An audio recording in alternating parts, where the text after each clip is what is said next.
Everyone can make curry sauce, but if you're making Sri Lankan food, you need to have the Sri Lankan palate. Because when I used to work with the different chefs, they make curries as well, but they can't get the same flavor.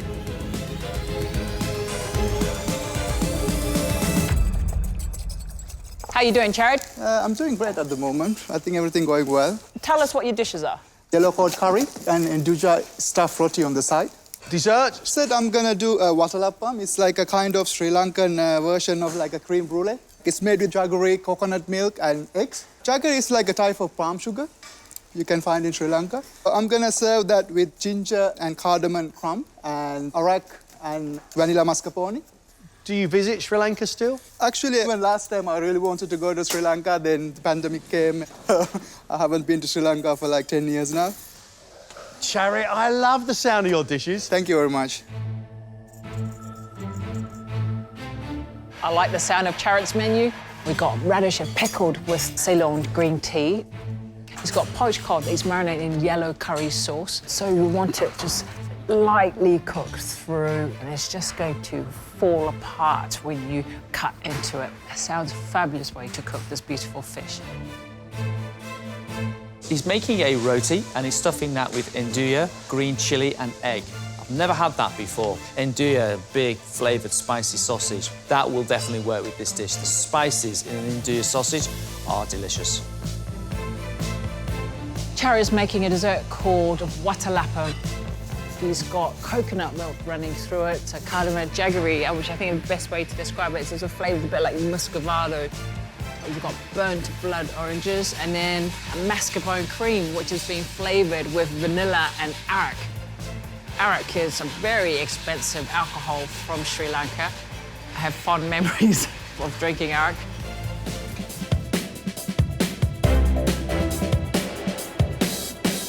I knew it would happen. You four are pushing it absolutely to the wire.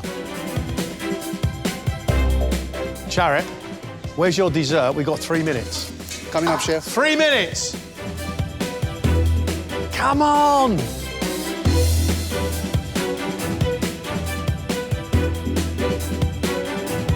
Eddie, sorry, it's got to go on a plate, otherwise you're going to run out of time. It's got to go on a plate. Oh, Stop! Time's up. That was the quickest hour and a half of my life. So quick. Yeah, Time just flew. Good that it's done. Did you get both dishes up? got them up. Not very good, though. First up is senior sous chef Charith, who has served a Sri Lankan-inspired main course, poached cod in a yellow curry sauce. Ceylon green tea pickled radish, fennel and sea vegetables, and crispy cod skin. Served with a roti stuffed with egg, chili and nduja, a spicy spreadable sausage. Charith, this cod, it looks so inviting. I'm looking at this plate and I can't wait to dive into it.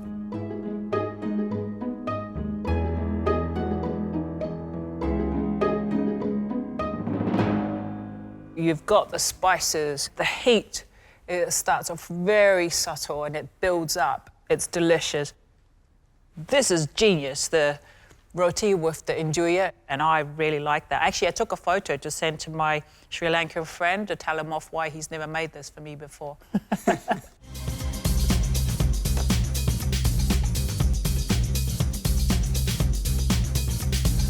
Put loads of practice into these dishes. I just hope it's going to pay off today. It's quite nerve-wracking, but hopefully, you know, I'll do my ingredients justice. I just want to smash this out the park, really. What's your menu? Pan-fried fillet of turbot. Yep. Finished with some sliced lardo on top. Glazed asparagus, morels, lemon gel for acidity, and I finished with a chicken jus gras. What's a jus gras, please? It's sort of like a fatty chicken sauce. How comfortable are you with that beautiful fish? Yeah, I'm pretty comfortable. You know, it's an extra pressure being here. I've got Marcus here over on my right shoulder. But yeah, I think I'm doing a decent job over there, the good turbot. What do you do for pudding? Chocolate creme, a shortbread base, toasted hazelnuts, spun sugar, and a salted caramel sauce. Spun sugar in this kitchen? Yeah. You're brave. Especially in this heat. How are you spinning the sugar? You're gonna get like a ball with all different strands of thin sugar. Looks like you've got a lot to do. I think we should leave you to get on with that turbot. Looks delicious. Ryan is taking the turbot fillets off the bone, and there's nothing wrong with that. But it is a very expensive fish, so we want it treated with respect and cooked beautifully. He's going to put a thin layer of lardo on it, which is pork fat, which has been cured and salted, so there's so much flavour to it. Really important with the morel mushroom that you do season it well and taste it, because it's the seasoning and the butter that brings out that beautiful flavour. Time is always an issue. You know, it can slip away so fast. It was a tough one to decide between something that's, you know, not too simple, but enough skills in there to showcase what I can do, but not too crazy that, you know, I'd run out of time or too many things could go wrong. Ryan's dessert is a dark chocolate cremo, and he's also doing some spun sugar. When you're making spun sugar, you've got to get it to the right temperature. Ryan's using I. That says to me, he's a chef that knows exactly what he's doing. My concern will be, will it be able to sit in this very warm environment? I'm feeling fairly happy with my dishes, but I don't want to get too ahead of myself if they're done perfectly. You finish a dish and you'd want to order it again. That's the aim. You have 3 minutes left, chefs. 3 minutes, please.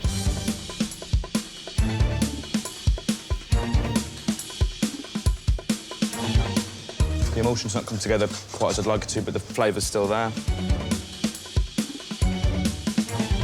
Still going guns blazing at the moment. It's not finished, so anything could happen. You have about a minute left. Do not run out of time. 60 seconds. Few seconds to go. Final touches. Time's up. Stop, everybody, stop. Ooh. Oh. Good sleep tonight, lads.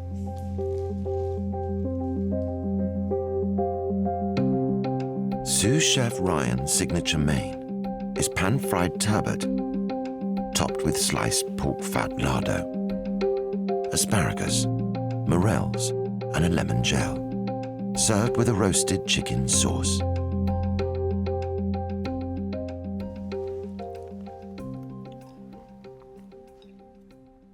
The turbot, nicely cooked. I also absolutely love lardo used this way. Really delicious plate of food. And there is only some left on here because it's the first of, I think, 8 plates.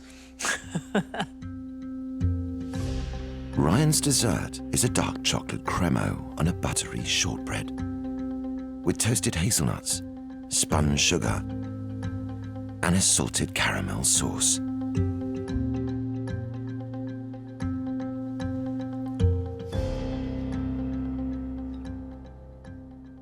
I don't like it. I loved it. The biscuit, so buttery, fabulous. And then lots of this salt caramel sauce, which just completes it. Delicious, thank you. It's what we want, you know? Great skills, great execution, tasty food. Welcome to the competition, Ryan. Thank you. Next up is 28-year-old Daniel from Portugal, who came to London in 2015 to expand his culinary horizons. In Portugal, there is a big food culture. We like to be outside, we like the smell of charcoal, we like sardines. Life stopped when there is a plate of food on the table. First time I stepped in the kitchen, I was like, yeah, this is it. I like this. People are tasting, people are left and right buzzing, trying to make their best. And I knew immediately I had to stay there. Food philosophy, it needs to be super tasty. It needs to be like Moorish. It needs to be like, oh my God, I want more of this. That's what I would like to give. Hello, chef. Hello, Daniel. What I'd like you to do is to prepare and cook the squid, served with a herb vinaigrette, on toast, with a red wine sauce. Great, chef. Off you go. Thank you.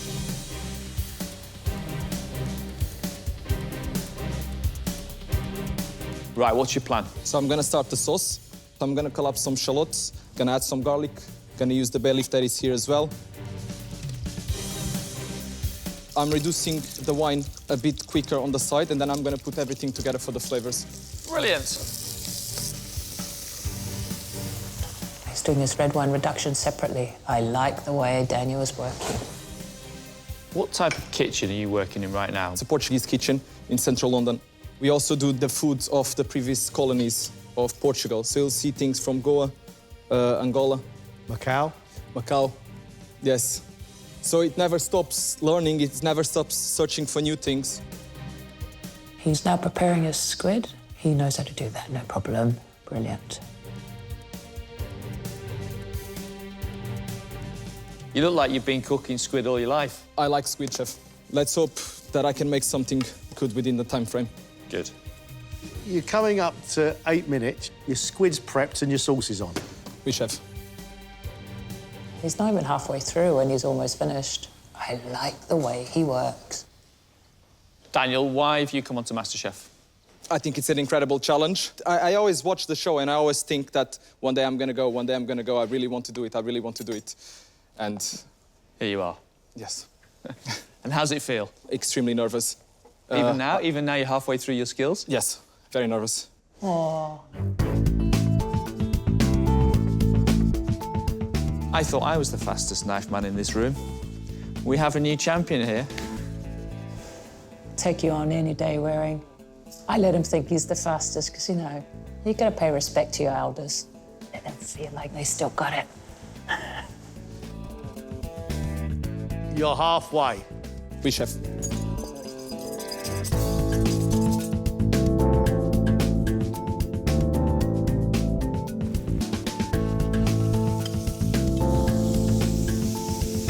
You've got about 2 minutes. Oh, OK. Used to glaze the squid with the red wine. It was done very quickly, so the squid shouldn't have overcooked.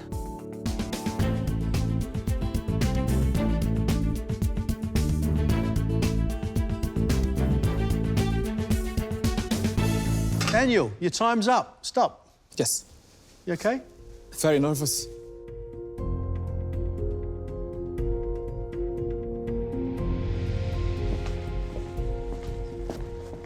Hello. Hi, Daniel. That was great. Loved watching you work there. Thank you.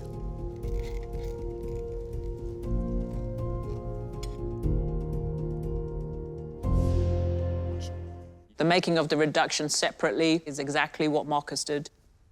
I can't wait to see what your food is like. If it's anything like what you've done here, it's going to be amazing. Thank you.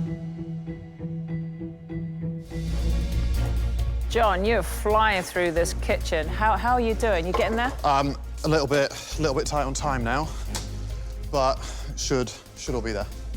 John sounds like he's just come back from a kind of chef-y conference. So he's got a forgotten cut of lamb neck, and then he's got foraged hogweed. And of course he's got Roscoff onions because they're the smartest onions. And he doesn't just use the parsley leaves, he's down at the root making puree. So he's bang on trend. John, good to see you started plating. Are we going to be OK? Yeah, there on this one. A little bit worried about the souffle, but we'll deal with that afterwards. As long as that potato rosti is crisp on the outside, cooked all the way through. And that's the hogweed? This is the hogweed, yes. What's left? Just one sauce, foam it slightly, and the main is going. Blackcurrant leaf sauce, you know, sounds intriguing. You done? Done. Happy? Happy enough. Nice one. Thank you. Hello. Hi, John. So I've cooked lamb neck with a potato rosti, black garlic ketchup, Roscoff onion, parsley root puree, hogweed, which is a foraged herb, and then a sauce made of the leaves of a blackcurrant plant. Thank you. Cheers.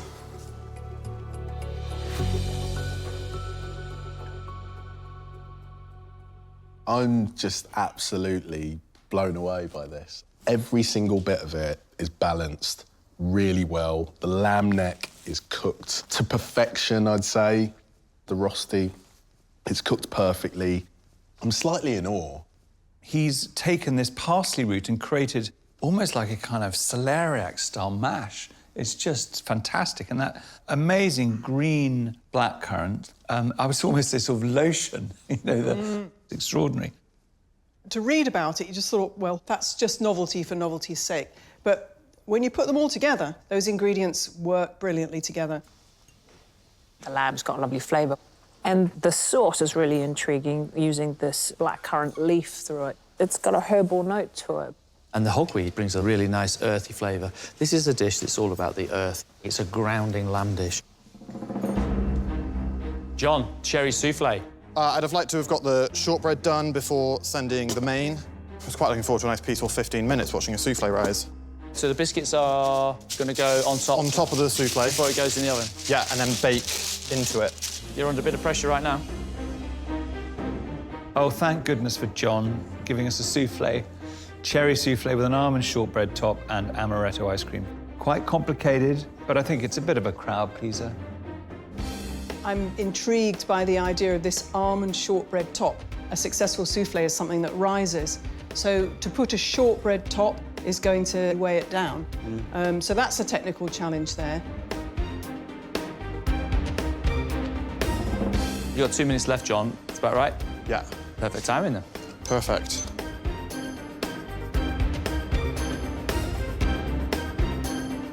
Are you happy? Yeah. They look great. Right, John, off you go.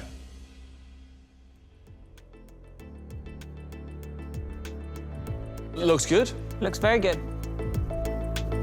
John's dessert is based on the flavours of a Bakewell tart, a cherry and marzipan souffle with an almond shortbread top, served with an almond liqueur ice cream.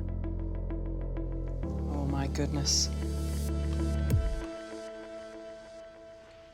When you look at the souffle, it's hidden under this kind of quite beige, biscuity top. And then you dig down. At the bottom, you've got that intense cherry jam. And then through the lovely lightness of the souffle, there's some sort of like chopped up marzipan. I mean, it's an absolute sensation. The crust is a masterwork in that it's just got that slight textural contrast from the softness of the souffle. It's kind of almost like a pie crust. I actually really loved that almond liqueur ice cream because it was just wet enough to challenge the sugary nature of the souffle. It's lovely to end like this, on a perfect souffle with a biscuit shoved on top. It's an aerated Bakewell tart. Exactly what he said it was going to be. That's not bad. That's impressive. Souffles are a technical thing, but to put a twist on it like John has, it was taking a huge risk, and it's paid off because for me, that has been the most delightful thing I've had today. 24-year-old senior chef de partie Liam has consistently impressed with his precise, skillful cookery, but struggled in the last round with his dessert. My classic reimagined is going to be a beef and oyster pie. I mean, for me, beef and oyster goes way back. It's a proper classic. It stood the test of time. It stood the test of time for a reason, so I don't see why it won't work here. Explain the dish to me, please. We've got a roasted fillet of beef, oyster and braised beef cheek pie steer. What's a pie steer? Well, I'm making a mix between a pie and a pastilla, so I call it a pie steer. Why not? I've had pastillas before. They're North African, right? It does originate from North Africa, beef and oyster. Why not put it in a pastilla? Beef has to be beautifully cooked, moist and juicy, full of flavour. Crispy oyster on the dish too. We've got an oyster emulsion, so you're going to have more flavour of the oyster coming into the dish. I also love the sound of this little pie steer. He's filling that with beef cheek and oysters. I mean, this just sounds yum. Private chef Aaron has had a strong competition, and he wowed the guests at chef's table with his lamb main course. I'm going for a dessert today, just to show another string in my bow. Just hope it pays off. Aaron's dish is a tartare. I am a massive fan of this dish. To get this right today would mean the world to me. There's a lot riding on this. There's a lot of skills I need to nail.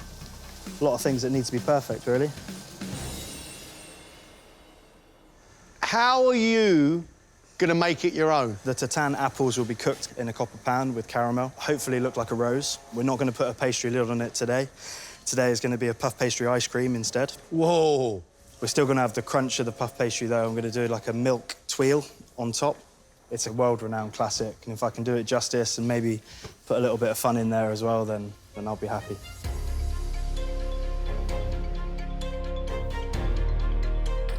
He's taking the apple and then rolling it up to make a beautiful big rose, which he's then going to roast off in caramel. I really like the sound of this. Puff pastry element is cooked puff pastry, which is infused into the milk of his vanilla ice cream. Now, there is something different. Very interesting. Not had that take before. Looking forward to it. Chefs, 5 minutes, please. Big 5 minutes. Got all the elements, obviously, because there's lots of little parts. It will take me a while to plate. Don't want to miss anything out, not today. I just hope the judges enjoy my dish. I know it's something they know very well, so they're going to be expecting a lot. You have 1 minute left to secure your place in the final 3. 1 minute.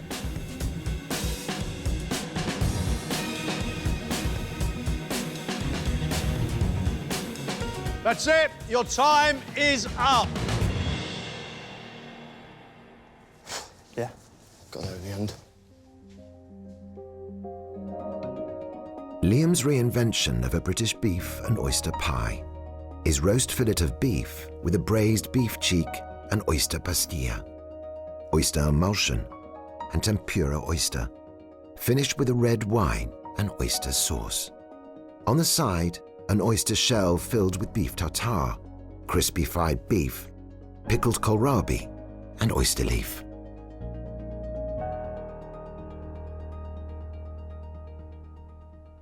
I keep dipping into this oyster emulsion.